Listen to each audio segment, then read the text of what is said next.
दो तस्वीरें देखिए, तीन देखिए, दो छोड़ दीजिए, तीन देखिए। एक तरफ पुलिस पीठ थपथपा रही थी, दूसरी तरफ पुलिस उसको कॉलर पकड़ के दौड़ा रही है, और तीसरी तरफ शिवराज सिंह चौहान जो हैं वो पीड़ित के पैर धो रहे हैं। क्या धीरे धीरे ही सही बहुजन समाज की एकजुटता रंग ला रही है, ताकत दिखा रही है? लेकिन एक गलती तो हुई है, जिस तरह से जो बुलडोजर चला है उसमें जो आरोपी है शुक्ला, उसकी बागवानी को भी नहीं तोड़ा गया है। तो क्या बीजेपी बेवकूफ़ बना रही है? नरोत्तम मिश्रा गृह मंत्री हैं, कानून उनके हवाले है। सवाल है कि क्या ब्राह्मण समाज के आरोपी को बचाया जा रहा है? मध्य प्रदेश में ही 2-3 मुस्लिम फैमिली आरोपी हैं जिन्होंने दलितों पर अत्याचार किया था, उनके घर को निस्तनाबूद कर दिया गया। सवाल है कि इस मामले में क्यों नहीं हुआ? यूपी में भी एक खबर चल रही कि एक दलित फैमिली के साथ इस तरह के घटिया हरकतें हुई है, उसमें 2 आरोपी मुसलमान हैं। पुलिस का बयान आ गया है कि 2 मुस्लिमों के बीच लड़ाई थी और जो पीड़ित हैं उनकी कई बार एक आरोपी से बातचीत होगी। तो ये पुलिस का बयान है जो जुबैर ने शेयर किया है। लेकिन मैं आपको ले चलता हूँ मध्य प्रदेश।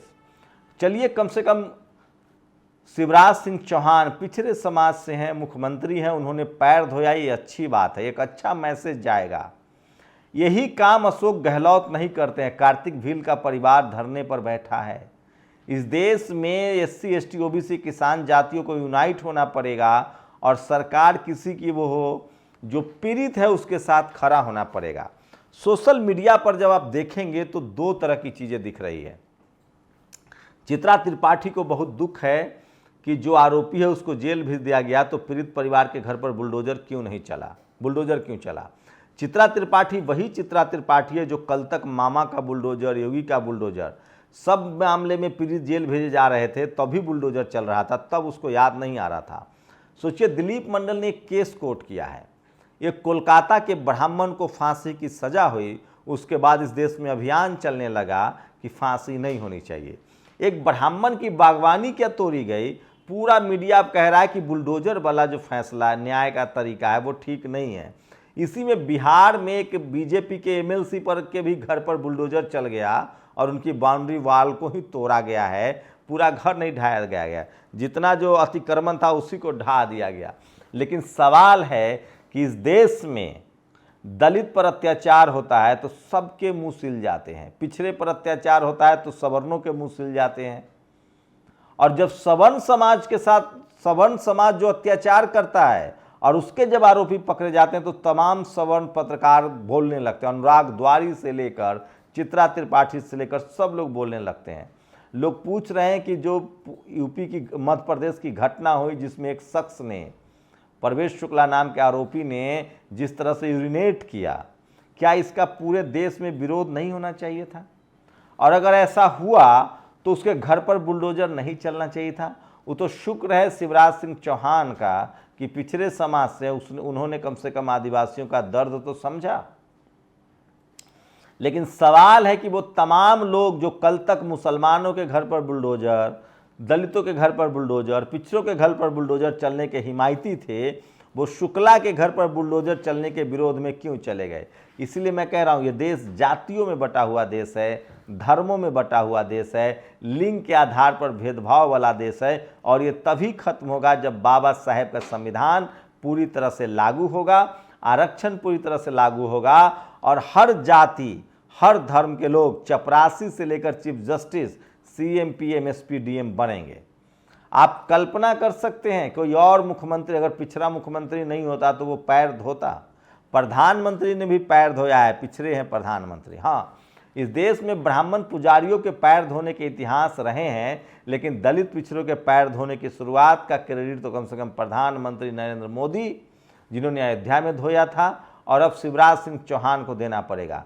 इस मामले में छत्तीसगढ़ के मुख्यमंत्री हों या बिहार के मुख्यमंत्री हों या फिर राजस्थान के मुख्यमंत्री हों, इन लोगों को कम से कम प्रेरणा तो लेनी चाहिए शिवराज सिंह चौहान से। शिवराज सिंह चौहान के इस काम की मैं तारीफ करता हूं कि कम से कम उन्होंने ये परंपरा तो शुरू की, दिखाया तो सिंबॉलिक ही सही, एक मैसेज तो गया। लेकिन बस फर्क ये है कि ये बुलडोजर उसके घर पर चलनी चाहिए अगर बुलडोजर से ही न्याय होता है तो, और नहीं तो किसी के घर पर भी नहीं चलनी चाहिए। वहीं सरकार दबाव में है, चुनाव का समय है। सोचिए किस तरह से जो आरोपी है वो ठसक के साथ पुलिस स्टेशन गया था, बाद में पुलिसकर्मियों को कहा गया, उसकी भी आलोचना हुई, तब पुलिसकर्मी उसको कलर पकड़ के ले जा रहे हैं। मैं फिर कह रहा हूं, सोशल मीडिया ही सच्चा मीडिया है, सोशल मीडिया ही बहुजन मीडिया है। सोचिए अगर सोशल मीडिया नहीं होता तो क्या ये खबर आती? क्या किसी टीवी अखबार ने इस पर बहस किया? क्या तमाम सवर्ण पत्रकारों ने इस पर कोई ट्वीट किया? क्योंकि इसमें हिंदू मुस्लिम का एंगल नहीं था। मैं इसीलिए कह रहा हूं, इस देश में सबसे ज़्यादा अत्याचार जाति के नाम पर होता है।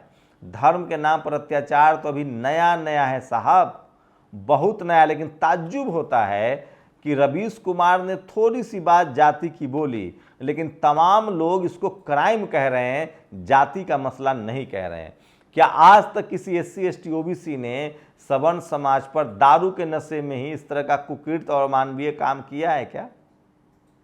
कोई इतिहास मिलता है क्या? मैं फिर कह रहा हूं, इस देश में 90% जो क्राइम होता है ना, वो जातीय ठसक के नाम पर होता है, नहीं तो NCRB के आंकड़े दिखा लीजिए, देख लीजिए।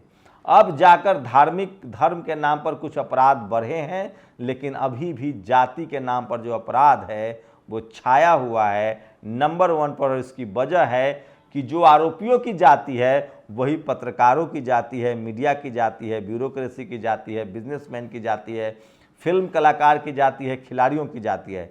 इस देश में जब तक डाइवर्सिटी नहीं होगा तब तक पीड़ितों को, अगर वो SC ST OBC और किसान कम्युनिटी से है, तो न्याय नहीं मिलेगा, क्योंकि इस कम्युनिटी के लोग media, judiciary, college, university, bureaucracy में नहीं है।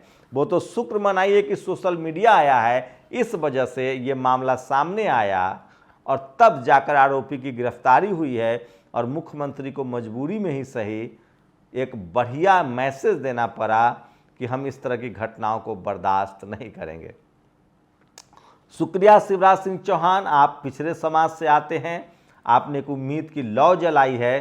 तमाम मुख्यमंत्रियों को इससे सबक लेना चाहिए कि अगर इस तरह की बर्बरता होती है, इस तरह की घटना होती है, तो बियॉन्ड द सिस्टम तो कार्रवाई करे ही, जाकर भी उस पीड़ित परिवार से मिलना चाहिए। और ये बात राजस्थान के मुख्यमंत्री के लिए ज़्यादा ज़रूरी है। वहीं दूसरी तरफ तमाम जो सवर्ण पत्रकार हैं वो क्या कह रहे हैं?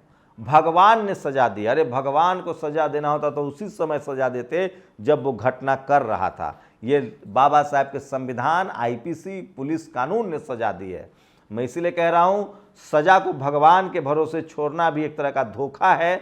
अगर आपके साथ इस तरह का कोई अत्याचार होता है, अन्याय होता है, तो आप सोशल मीडिया पर डालिए, कोऑर्डिनेट कीजिए, लोगों को बताइए। और किसी तरह से, इसी तरह का एक मामला राजस्थान से आया है, मैं उसका डिटेल मंगवा रहा हूँ। एक युवक जो गया था कोर्ट, उसके मुंह पर, उसके कपड़े पर गलती से पहले तो थूक दिया गया, जब उसने विरोध किया तो उसके साथ मारपीट हुई है।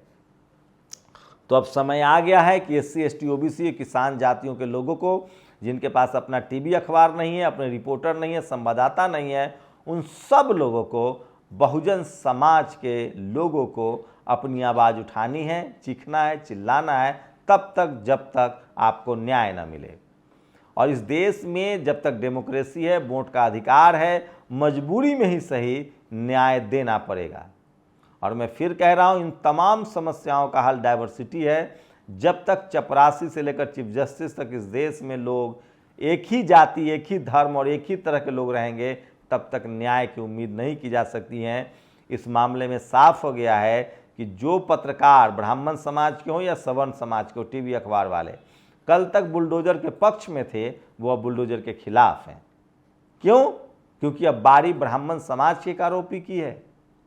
मैं फिर कह रहा हूं, ये जाति प्रधान देश है और इस देश में जब तक डाइवर्सिटी नहीं आएगी, हर जाति के लोगों को बराबर का मौका नहीं मिलेगा, तब तक इस देश में सबको बराबर का न्याय नहीं मिलेगा। आप लोग अपनी प्रतिक्रिया जरूर दीजिए कि क्या शिवराज सिंह चौहान ने जो इनिशिएट किया है, कम से कम वो सिंबॉलिक ही सही तो है। इस देश में अगर जाति की वजह से किसी को इस तरह से प्रताड़ित किया जाता हो, तो उसको न्याय दिलाना सत्ता सिस्टम की जिम्मेदारी है। शुक्रिया। नेशनल दस्तक की आपसे गुजारिश है कि अगर इसको बचाना चाहते हैं तो नेशनल दस्तक को सब्सक्राइब करने के लिए रेड कलर के सब्सक्राइब बटन को दबाएं, फिर बेल आइकन की घंटी दबाएं। नेशनल दस्तक को बचाने के लिए बहुत जरूरी है कि हर खबर को शेयर करें, लाइक करें, कमेंट जरूर करें।